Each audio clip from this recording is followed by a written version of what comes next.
Hello and welcome. My name is Rachael Gilmer and I am here today with Brenton Goodman. We are both attorneys in the personal injury department at Levin Papantonio, and we want to talk today about trucking cases, what that means, how it differs from a regular car wreck case. Brenton and I both handle trucking cases for the firm, and so we will get right in with some of the questions we have received from people in the audience, from people in the public when meeting with us about trucking cases. So, Brenton, I will start with the first question for you and ask, what is a commercial truck? Like, what makes a vehicle a commercial vehicle versus a regular car? It's pretty interesting and pretty boring for probably a lot of people that don't care about reading the Florida statutes. But in the Florida statutes, commercial vehicles are defined separately from your normal vehicles. And normally that's based off of the amount of weight that they carry and what they are carrying, right? And normally a commercial vehicle is going to be something like a vehicle that's transporting goods, wood or materials or produce or something to that effect. And so that's what we talk about. And namely, when people hear about big commercial cases, it's companies that deal in those sorts of carrier actions and activities that are the ones that are on the hook when their drivers unfortunately hit individuals. Like you said, weight is a factor, but it's not just size in general. So you can have, for example, a large RV that can be just as big as some of the big commercial vehicles we see on the road, but that is not a commercial vehicle. And a commercial vehicle by statute has to meet a lot stricter, more stringent regulations, reporting requirements, and maybe most importantly for what we're doing when trying to help someone who has been injured by a commercial vehicle is they have to carry larger amounts of insurance. And that has to do in large part because while it's not always true, the thought is a larger vehicle that it weighs a lot more is also going to be a lot more likely to cause more significant injuries. And so there needs to be sufficient insurance coverage for those vehicles. So that's, I know, what we have both seen in our practice. Let me throw another question out there to you. So kind of one of those law school questions where you've got a couple different things going on. What if a tow truck gets into a wreck while your vehicle is being towed? Who's responsible? Who has to pay? So this would be a property damage claim that we would be looking into, because my assumption is whoever asked that question was not in the vehicle while it was being towed. In a situation like that, if your vehicle gets destroyed or gets injured from an incident with a tow truck while it's on it, you're going to look at why was it injured, right? Why was it damaged? Was it the fault of the driver itself? Was it the mechanism that was supposed to hold the vehicle? You could have a claim to try to get either that driver, that driver's company, or even potentially the maker of the towing system to try to recover from them what damages there are. So it's going to depend on why, in fact, that car was damaged, but that's going to be your avenue to get any type of recovery is going to be through that, not any sort of personal injury claim. That raises a good point, which is, what happens when there is a crash, right? What happens when I am subject or my property is subject to getting damaged because of someone else's actions? So what steps should our people that are listening here take immediately after if they are hit by a truck? So I think, Brenton, when you are hit by a commercial vehicle, all the more important that time is of the essence. And the reason being is that when a truck driver, a commercial driver, causes a crash, usually one of the first things they have to do is report that crash to their employer. As soon as their employer is aware of the crash, they are notifying their insurance company, and depending on the magnitude of the crash, we often find out much later, but that the commercial trucking company had an expert on the scene that night within hours of the crash, managing, storing documents immediately after the crash. They were starting their investigation within hours, and certainly not more than a day after the crash. As the individual, what we find oftentimes is people maybe don't call an attorney immediately. And I understand there's oftentimes serious medical issues that need to be taken care of, and that should always be the priority. I mean, we always want people to seek medical attention and do that first. But as soon as possible following any type of crash, but especially a crash with a commercial vehicle, you do want to seek out an attorney and find out what your rights are, what your options are, what your responsibilities are, because you want somebody working on your behalf and starting that investigation. And what we do, while we can't physically go to the trucking company or to the truck and start gathering evidence, we can immediately send out letters of preservation where we're asking them to preserve certain things. Because I know we've both been in situations where we didn't get a case right away. Maybe it took a little time for the person to call us. And by the time you send out the letter of preservation, some things have already been lost or destroyed. But that clock doesn't necessarily start running until we've put them on notice that we want something preserved. So I think it's really important that when you've been involved in a wreck with a commercial vehicle that you do talk to an attorney immediately. Let those steps start happening sooner rather than later, and it protects everybody long term. And, I'll even add to that. I think you're absolutely right. If anyone is involved in a wreck, regardless if it's with a commercial vehicle or not, but especially with a commercial vehicle, the sooner you have a law firm like the Levin Papantonio and attorneys like you and I that deal in this every day, the better, because we can do those things. But also, assuming that you're not injured to the point that you have to be rushed to the hospital, or even if it's a friend or family member that's hit and you know of it, if you can go to the scene and take pictures of the truck itself, of your vehicle, of the area surrounding it, whatever you can get to document what it looks like at that time when the accident happened and what the vehicles looked like, it's extremely important. Absolutely. Because like you said, there are some times where it's hard to get information, and especially with commercial carriers, they have to have certain indications, certain stickers on their trucks themselves that indicate where they're from, where they're going, and things of that nature, which can be used by attorneys like us to get information quickly about who the carriers are, what insurance they have. And so if you have a picture of that, then we can get on it even that much quicker to send out those letters of preservation and other aspects like you talked about. And I think also kind of along that same line is there's a lot of attorneys that handle personal injury and car wreck cases. There's not as many attorneys that handle or have a specialty in handling trucking cases. So there's a lot of attorneys who may say, I handle a trucking case. But you want to find out when you're going to meet with an attorney, are you handling my trucking case, or are you going to refer it out to somebody else immediately? And there's a lot of attorneys that do that. And there's nothing wrong with people who refer cases out.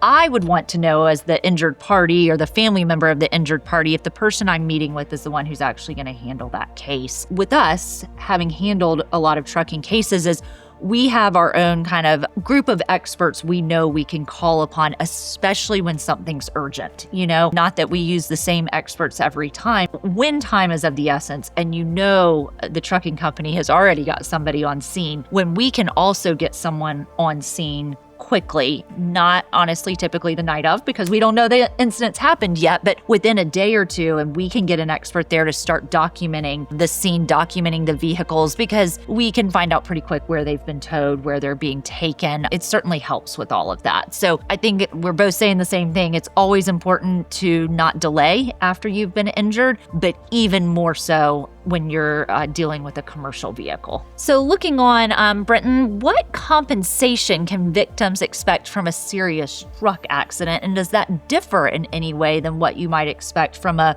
regular car wreck case? It's going to be a very lawyerly answer, which is it depends, right? Now, the thing about serious trucking or other commercial vehicle cases is, one, like you mentioned earlier, the insurance. The more money that is available to an individual, the more money they have potentially to be able to not only make them whole by helping pay for their past medical bills, but helping compensate them for what other future bills they might have in pain and suffering. And oftentimes you're very limited by the insurance because the individuals who are insured don't quite have the money themselves. Whereas when you talk about commercial carriers, not only do they normally have more insurance, but if for some reason those injuries are beyond what the insurance itself would pay for, oftentimes there's a company that has what we call deeper pockets that they can also personally help pay for those injuries for those individuals that are in fatal accidents or accidents that really cause permanent damage. You have the ability to go after more normally for a commercial vehicle, but the nature of the damages is the most important thing. Right. I don't know. I mean, in your experience, do you feel that you often see more harmful cases, more larger damages to individuals involved in trucking accidents? Yeah, I do. I mean, it doesn't mean that we haven't ever seen minor injuries with a commercial carrier involved. That, of course, happens. And quite frankly, the people who are involved in those wrecks are lucky. But with a much bigger and heavier vehicle, naturally, you're going to see much larger damages. You also often see multiple vehicles involved. So, you see an 18-wheeler going 60, 70 miles an hour on the interstate, and all of a sudden there's traffic backed up and they don't stop in time and they hit a car. The force that they're hitting that vehicle with is going to propel that car that much further and hit another car. And so you often see kind of those multi-car accidents when you have a commercial vehicle involved.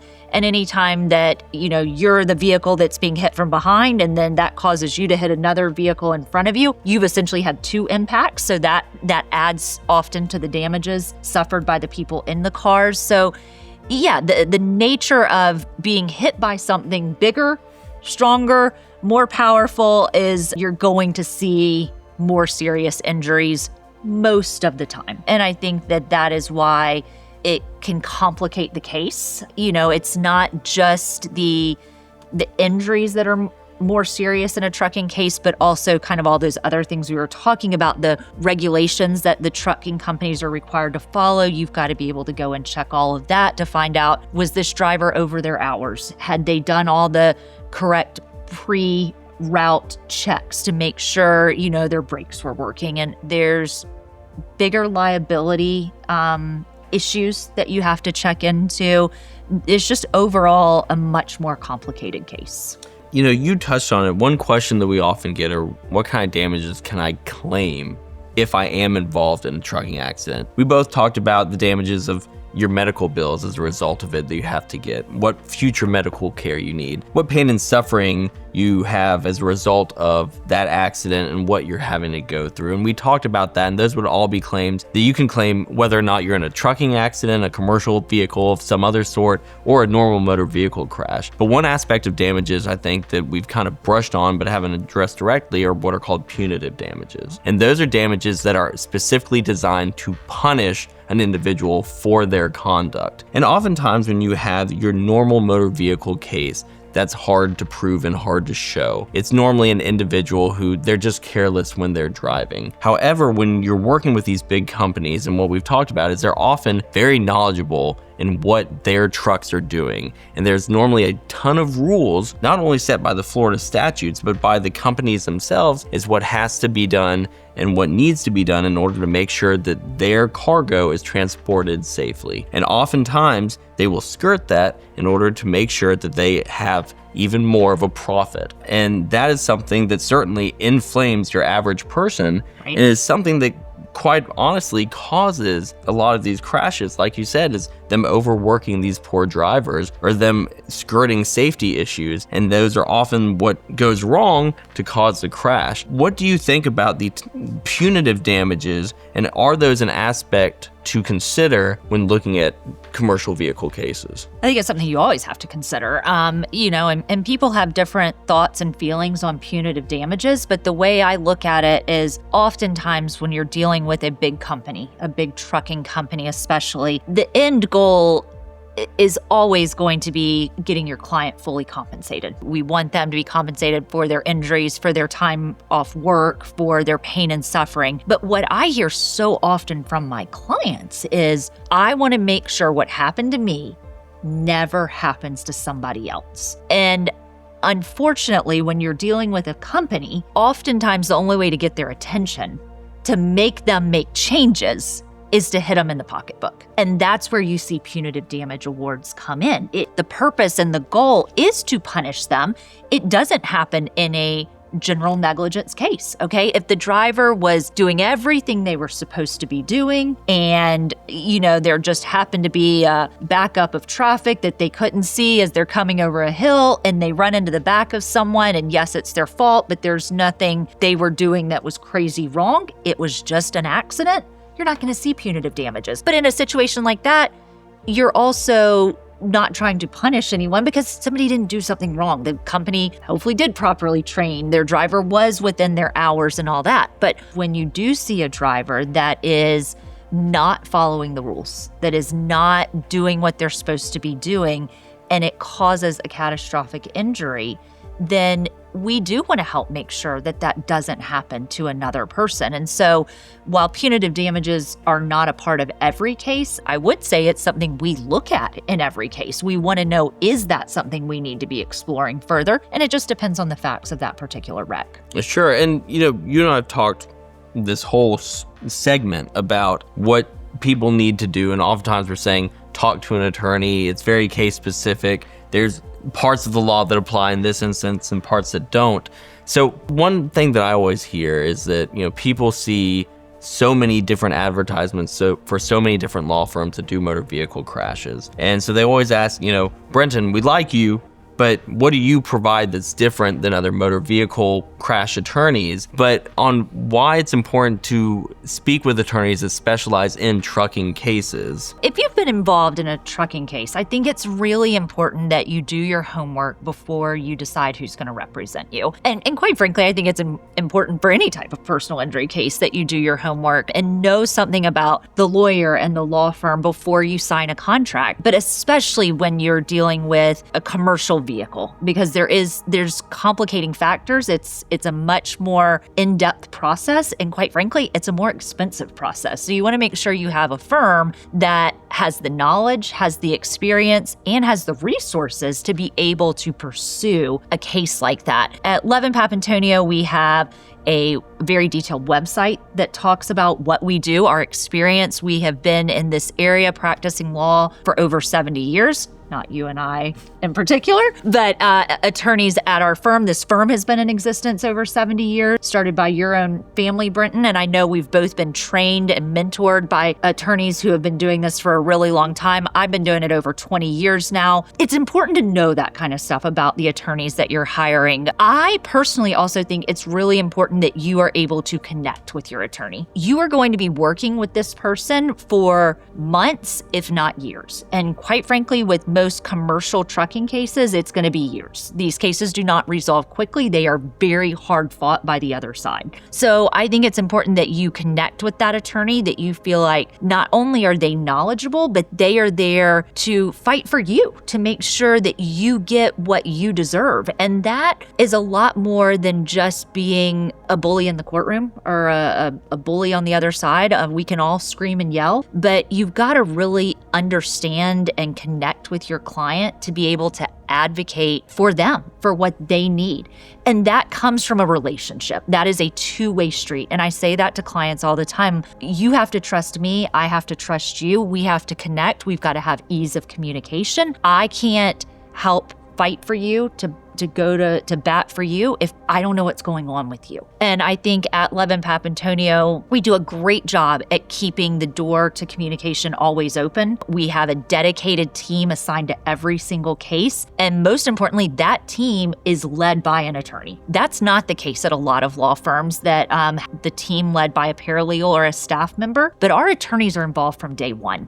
And that's important. If you're never going to meet with or really build a relationship with your attorney until the week before you go to trial or the week before you go to a settlement conference, it's too late, in my opinion. At Levin Papantonio, you're going to meet with your attorney that's handling your case on day one. And you are going to sign a contract with that attorney. We are not going to ask you to sign a contract over the phone with a staff member. We're not going to send you a form that you have to sign and fill out before you ever meet with an attorney. And I just think those are things that people should take into consideration. Look, I'm licensed in Florida and Alabama. I practice all over both states. I know you practice all over Florida. It is not necessary that your attorney 100% be in the exact same town that you are. But it is important to know, does your attorney regularly practice in the area, the subject matter of the case that you have, the area where your incident occurred? I mean, we are constantly recommending doctors or facilities that we think would be a good fit for our client because we're familiar with them, because we know them, because we've treated with them ourselves. We know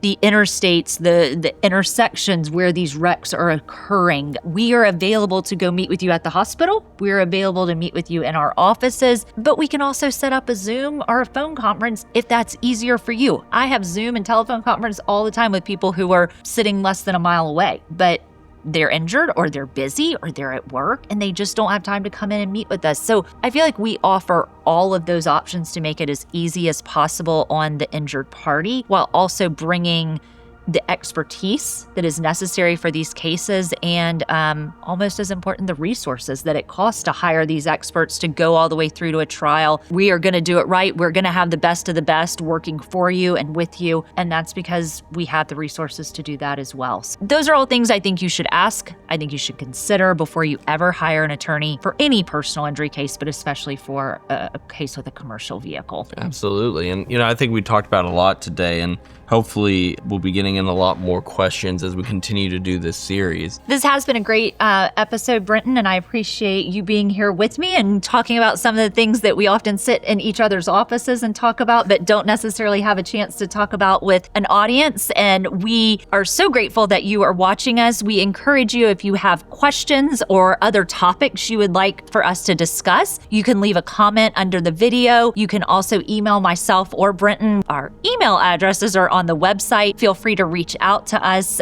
with any ideas you have of things you want to talk about or just other follow-up questions you may have. But with that, thank you so much for watching, and we hope to see you back next time.